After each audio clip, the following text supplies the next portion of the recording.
আসসালামু আলাইকুম।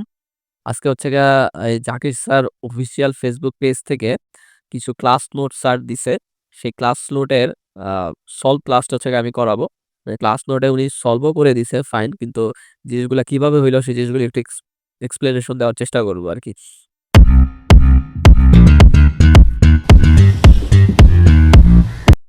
তো তার ক্লাস নোটে ১ম এই যেটা ছিল সেটা হচ্ছে সমকোণী ত্রিভুজ নিয়ে উনি কথা বলছিল। তো সমকোণী ত্রিভুজ নিয়ে যদি আমি একটু বলতে চাই, সমকোণী ত্রিভুজ আমি যদি একটা সমকোণী ত্রিভুজ আঁকার চেষ্টা করি, এটা হচ্ছে সমকোণী ত্রিভুজ। যে ত্রিভুজের একটা কোণের মান ৯০ ডিগ্রি তাকে বলা হয় সমকোণী ত্রিভুজ। যে ত্রিভুজের একটা কোণ সমকোণ বা সমকোণ মানে হচ্ছে ৯০ ডিগ্রি। যে ত্রিভুজের একটা কোণ সমকোণ তাকে বলা হয় সমকোণী ত্রিভুজ। সমকোণী ত্রিভুজের একটা বৈশিষ্ট্য হচ্ছে সমকোণী ত্রিভুজের একটা লম্ব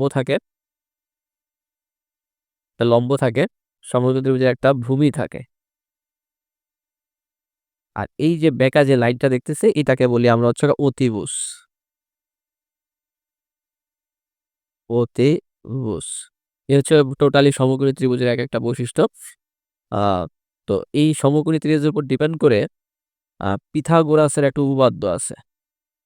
পিথাগোরাসের একটা উপপাদ্য আছে যেটা আমরা ক্লাস 6-7 এ আ উপপাদ্যটা প্রমাণ শিখানো হয়। তো প্রমাণের লাস্ট লাইনটা ছিল এরকম যে লম্ব স্কয়ার প্লাস ভূমি স্কয়ার ইকুয়াল অতিভুজ স্কয়ার। তো বিজ্ঞানী পিথাগোরাস শুধুমাত্র এই সমকোণী ত্রিভুজ নিয়েই এই উপপাদ্যটা তৈরি করছিলেন। সে কারণে এই সমকোণী ত্রিভুজের জন্যই শুধুমাত্র এই ফর্মুলাটা অ্যাপ্লিকেবল। লম্ব স্কয়ার ভূমি স্কয়ার ইকুয়াল টু অতিভুজ স্কয়ার। এটা হচ্ছে সমকোণী ত্রিভুজের একটা ফর্মুলা বলতে পারিস। সূত্র বলতে পারি। তো সমকোণী ত্রিভুজের কিছু ইম্পোর্টেন্ট অনুপাত আছে যে জিনিসগুলো পরীক্ষায় বারবার আসে। অনুপাতগুলো হচ্ছে গিয়া সাধারণত এই যে ৩, ৪, ৫ কম্বিনেশন আরকি। এখানে সবথেকে বড় যেটা থাকবে সেটা হচ্ছে গিয়ে আমাদের অতিভুজ। এটা হচ্ছে আমাদের অতিভুজ। পরীক্ষায় বারবার আসে এই জিনিসটা আরকি। আ ৩, ৪, ৫ এটা একটা অনুপাত। দেন হচ্ছে গিয়ে 6, 8, 10 এটা আরেকটা অনুপাত।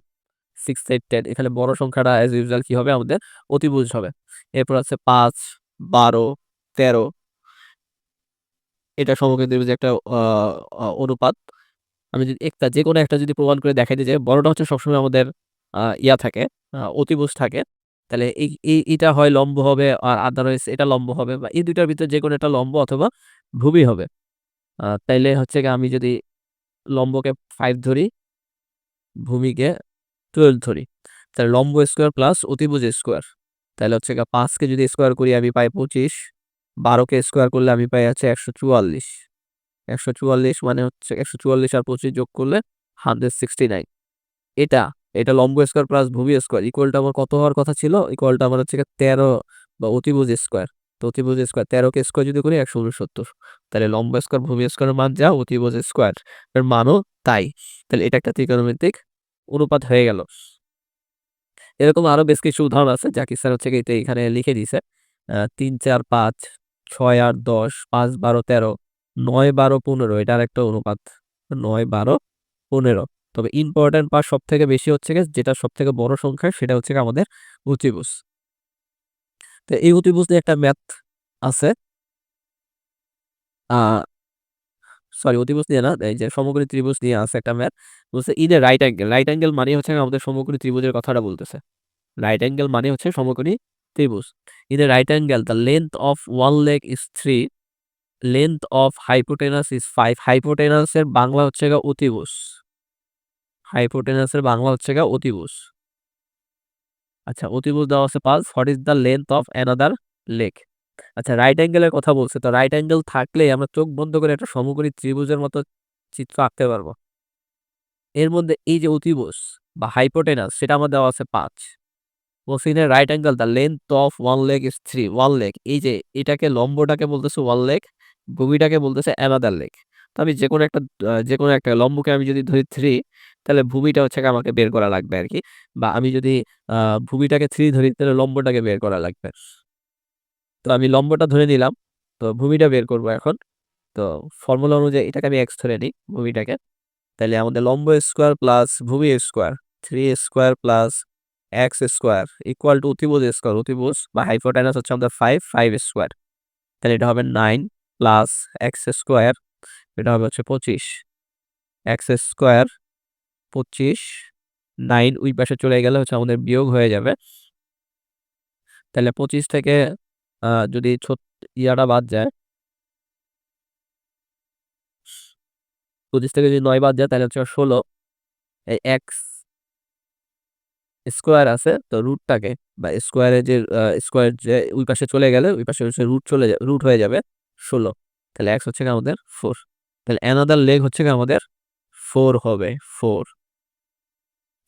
তো লেগ দ্বারা চিন্তা করে ভয় পাওয়ার কিছু নাই আর কি, সিম্পলি জিনিস, একই জিনিস। মানে এখানে লেগ বলতে বুঝাইছে লম্ব আর ভূমি যে কোনোটাকে ধরে নেওয়া যায় আর কি। ঠিক আছে। আচ্ছা, এরপরে যেটা নিয়ে কথা বলবো সেটা হচ্ছে সমবাহু ত্রিভুজ। সমবাহু ত্রিভুজ, সমবাহু ত্রিভুজের সংজ্ঞাটা হচ্ছে যে ত্রিভুজের 3টা বাহুই সমান তাকে বলা হয় সমবাহু ত্রিভুজ।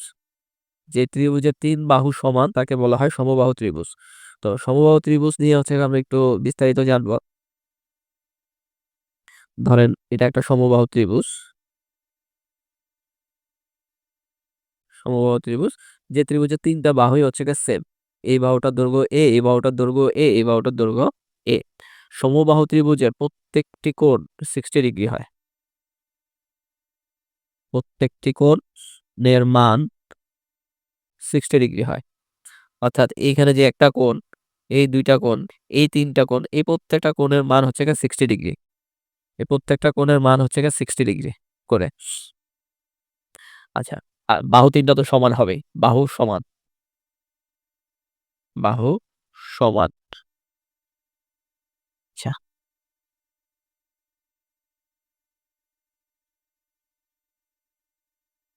আরেকটা বৈশিষ্ট্য যদি বলি, ত্রিভুজের 3 কোণের সমষ্টি, ত্রিভুজের 3 কোণের সমষ্টি হচ্ছে 180 ডিগ্রি। সমষ্টি হচ্ছে 180 ডিগ্রি। তাহলে যদি একটু খেয়াল করি, আমি বুঝলাম সমবাহু ত্রিভুজের প্রত্যেকটা কোণের মান হচ্ছে 60 ডিগ্রি করে। তাহলে এই 63 টাকে যদি যোগ করি তাহলে আমার হচ্ছে 180 পাওয়ার কথা। তাহলে 3 60 যদি যোগ করে 180 হইল। যেহেতু সমান সমবাহু ত্রিভুজ এবং এদের প্রত্যেকটা কোণের মানও কি হবে?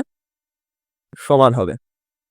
আচ্ছা, সমবাহু ত্রিভুজের যদি একটু ক্ষেত্রফল দিয়ে কথা বলি, সমবাহু ত্রিভুজের ক্ষেত্রফলের ফর্মুলাটা নিয়ে। সমবাহু ত্রিভুজের ক্ষেত্রফলের ফর্মুলা হচ্ছে √3/4 বাহু স্কোয়ার বা এ স্কোয়ার। এখানে এটাকে আমরা ধরতেছি হচ্ছে বাহু, বাহু ধরতেছি, সমবাহু ত্রিভুজের বাহুটাকে ধরতেছি হচ্ছে এ। তাহলে ক্ষেত্রফল √3/4 এ স্কোয়ার। আচ্ছা, সমবাহু ত্রিভুজের যদি পরিসীমার কথা বলি, পরিসীমার কনসেপ্ট হচ্ছে সব থেকে সহজ। ত্রিভুজের কথা বলছে, ত্রিভুজের 3 বাহুর যোগফলকে বলা হয় পরিসীমা। তাহলে সমবাহু ত্রিভুজের 3 বাহুর যোগফল, তো 3টা বাহু সমান ছিল, 3টা বাহুকে যদি যোগ করে দিই তাহলে কি হচ্ছে 3a। তাহলে সমবাহু ত্রিভুজের পরিসীমার ফর্মুলা কি 3a, অথবা এটাকে আমরা এভাবে লিখতে পারি 3 ইন্টু বাহুর দৈর্ঘ্য, বাহুর দৈর্ঘ্য, যেহেতু প্রত্যেকটা বাহুর দৈর্ঘ্যই সমান। এটা হচ্ছে পরিসীমার ফর্মুলা। এই দুইটা জিনিস খুবই ইম্পর্টেন্ট, ক্ষেত্রফল আর পরিসীমা জিনিস, দুইটা ফর্মুলা। আচ্ছা, এরপরে হচ্ছে আমাদের একটা ম্যাথ আছে, সেটা হচ্ছে একটি সমবাহু ত্রিভুজের পরিসীমা দেওয়া আছে 30 মিটার। সমবাহু ত্রিভুজের পরিসীমা 30 মিটার হলে ক্ষেত্রফল কত? তো সমবাহু ত্রিভুজের পরিসীমা দেওয়া আছে, তাহলে আমরা একটু আগে শিখে আসলাম সমবাহু ত্রিভুজের পরিসীমার ফর্মুলা কি। সমবাহু ত্রিভুজের পরিসীমার ফর্মুলা হচ্ছে 3a। তাহলে 3a দেওয়া আছে হচ্ছে 30 মিটার। তাহলে এ কত? 3 যদি ওই পাশে চলে যায় তাহলে 3 টা ওই পাশে চলে গেলে ভাগ হয়ে যাবে, এ হয়ে যাবে 10। আর এই ছিল কি? এই ছিল হচ্ছে সমবাহু ত্রিভুজের আমাদের বাহুর দৈর্ঘ্যটা। তাহলে সমবাহু ত্রিভুজের কিন্তু আমি একটা বাহুর দৈর্ঘ্য পেয়ে গেছি। আর সমবাহু ত্রিভুজে একটা বাহুর দৈর্ঘ্য পেয়ে যাওয়া মানে কিন্তু সমবাহু ত্রিভুজে প্রত্যেকটা বাহুর দৈর্ঘ্যই পেয়ে যাওয়া, কারণ সমবাহু ত্রিভুজে প্রত্যেকটা বাহুর মানই সমান। এখন আমার কাছে জানতে চাইছে এর ক্ষেত্রফলটা কি। তাহলে ক্ষেত্রফলের ফর্মুলা কি ছিল?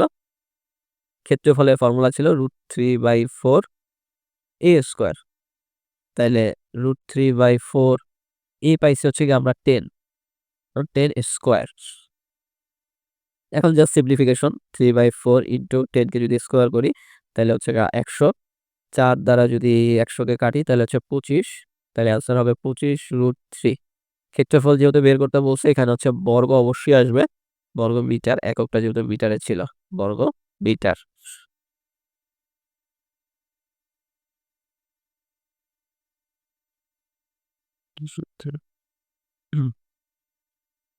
আচ্ছা, সমবাহু ত্রিভুজের আরেকটা ম্যাথ আমরা করব, আরেকটা ম্যাথ করব। ম্যাথটা একটু লিখি আমি। if the half of an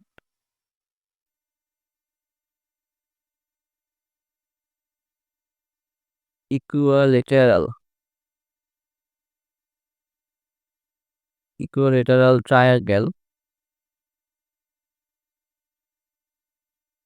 is 25√3, find out the perimeter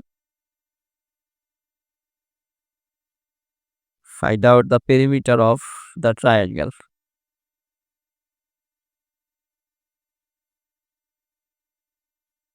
আচ্ছা, এখানে একটা কোশ্চেন আমি লিখলাম, ইফ দ্য হাফ অফ, আচ্ছা ইকুইলেটারাল ট্রায়াঙ্গেল মানে কি? ইকুইলেটারাল ট্রায়াঙ্গেল মানে হচ্ছে কি সমবাহু ত্রিভুজ। এটার বাংলাটা হচ্ছে কি সমবাহু ত্রিভুজ। আচ্ছা, এখন বলছে কি half of, if the half of equilateral triangle, half of area, sorry half of, half area, এখানে হবে area. If the half area of an equilateral triangle is 25√3, find out the perimeter of the triangle. তাহলে আমাদের এই সমবাহু ত্রিভুজের অর্ধেক ক্ষেত্রফলটা দিয়ে দিছে। তাহলে আমরা হাফ এরিয়া দিয়ে দিছে, হাফ এরিয়া দিয়ে দিছে 25√3। তাহলে ফুল এরিয়া কি হবে? ফুল এরিয়া, হাফ এরিয়া মানে অর্ধেক করা হয়েছিল, তাহলে ফুল এরিয়াতে আমার হচ্ছে কি করে দিব, 2 দ্বারা গুণ করে দিলে হচ্ছে আমি ফুল এরিয়াটা পেয়ে যাব। তাহলে 50√3, এটা হচ্ছে আমার ফুল এরিয়া। আমার কাছে জানতে চাইছে find out the perimeter of the triangle. পেরিমিটারে বাংলা হচ্ছে পরিসীমা, পেরিমিটারে বাংলা হচ্ছে পরিসীমা। তো এখানে হচ্ছে আমরা পাইছি 50√3 ফুল এরিয়াটা। তো পেরিমিটারের ফর্মুলাটা কি আমরা জানি? সমবাহু ত্রিভুজের পেরিমিটারের ফর্মুলা, সমবাহু ত্রিভুজের পেরিমিটারের ফর্মুলা হচ্ছে 3a। এখানে a ছিল হচ্ছে বাহুর দৈর্ঘ্য। তাহলে সমবাহু ত্রিভুজ হচ্ছে বাহুটা আমার জানা লাগবে। আমার কাছে আছে কি? ক্ষেত্রফল আছে। তাহলে ক্ষেত্রফল থেকে আমাকে বাহুটা বের করে নিয়ে আসতে হবে। তাহলে আমরা ক্ষেত্রফল বা এরিয়ার ফর্মুলাটা কি জানি? √3/4a² ইকুয়াল টু আমি লিখতে পারবো 50√3। এখানে √3 আর এখানে √3 এটা কাটা যায়। তাহলে থাকবে হচ্ছে a²/4, 50। 4 এর সাথে 50 এর সম্পর্ক হচ্ছে গুণ 50 × 4, 50 × 4। এখন হচ্ছে আবার এর উপরে যেহেতু স্কোয়ার আছে, তাহলে রুট হয়ে যাবে 50 × 4।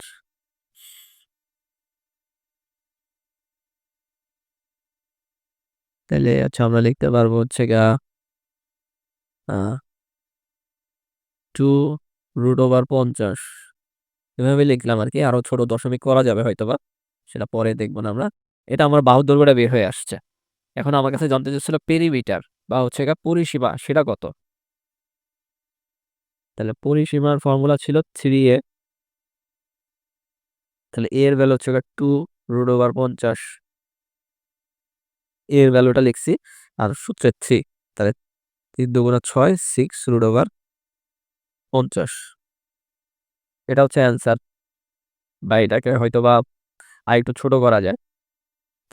এই যে 50 আছে, 50 এর ভিতরে হচ্ছে আমি এভাবে লিখতে পারি 25 × 2, 25 × 2 মানে 50। তাহলে 6, 25 এর উপর রুট করলে হচ্ছে আমাদের থাকবে হচ্ছে 5√2, 5 × 6 = 30, 30, 30√2।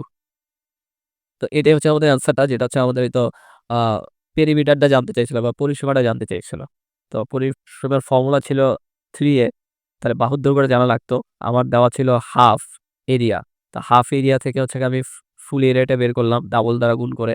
দেন এখানে এরিয়া ইকুয়াল টু, এই যে এরিয়ার যে ফর্মুলাটা ইকুয়াল টু হচ্ছে গিয়ে আমরা 50/3 লিখতে পারছিলাম।